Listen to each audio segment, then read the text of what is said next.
সেজন্য আমি আহ্বান জানাবো যে মাকে সম্মান করতে হবে, শ্রদ্ধা করতে হবে, বাবাকে সম্মান করতে হবে, শ্রদ্ধা করতে হবে।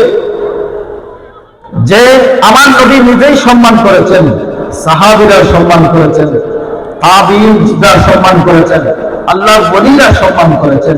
উচ্চ আওয়াজ দিয়ে বলি সুবহানাল্লাহ। একজন বিখ্যাত ওলি, এনার নাম হচ্ছে বাইজিদ বুস্তামি রাহমাতুল্লাহ আলাইহি। সুবহানাল্লাহ। ইনি একদিন ঘুমালেন, মাজান ঘুমালেন অর্ধরাতের মধ্যে। রাত যখন অর্ধেক হয়ে গেল, মা দেখতে বাচ্চা লাগার পরে বলতেছে, বাবা আমাকে একটু পানি দাও, আমাকে একটু পানি দাও। ছেলে সহ্য করতে পারে না। মা জননীর কথা শুনে মানে ঘরের মধ্যে আমি সব কিছু দেখেছি, কেন তো পানি নাই।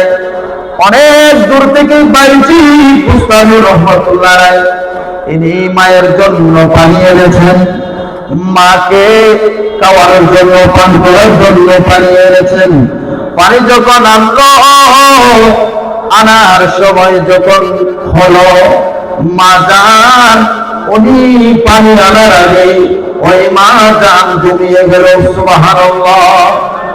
মা জান যখন ঘুমালেন, দেখতে পেলেন বাইজিদ বুস্তামি দাঁড়িয়ে আছে গ্লাসটা নিয়ে। মা কখন উঠবে, আমার যদি পানি খুঁজে মা পানি না পেলে কষ্ট পাবে, সেজন্য মার জন্য গ্লাস নিয়ে দাঁড়িয়ে আছেন।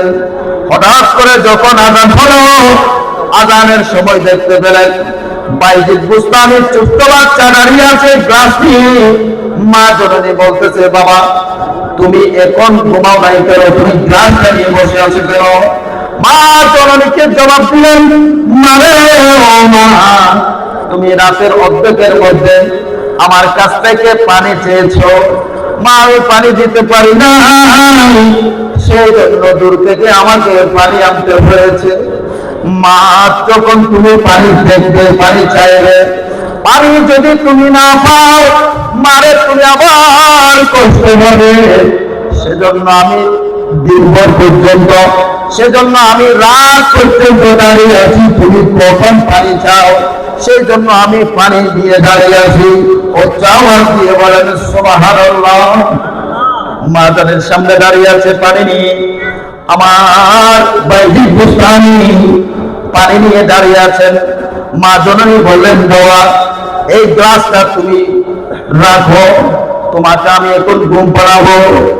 ছেলেকে ঘুমানোর বাহান করে মা জান নামাজের মুসাল্লার মধ্যে দাঁড়িয়ে, মুসাল্লার মধ্যে বসে মা জান দোয়া করতেছে, আল্লাহ আমার ছেলে আমার জন্য আজকে যে দিন দেখেছেন, আমার মন ভরে গেছে, আমার ছেলেকে তুমি সুলতানুল আরফিন বানিয়ে দাও।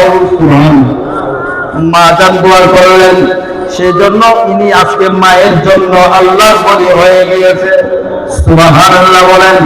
সেজন্য আমাকে, আমাদের সবাইকে, মাদেরকে, বাবাদেরকে সম্মান করতে হবে।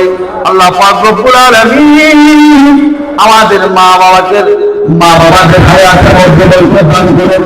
যাদের মা বাবা কবরে চলে গেছে, কবরগুলো জান্নাতের বাগান বানিয়ে দিন। সবাই বলুন আমিন।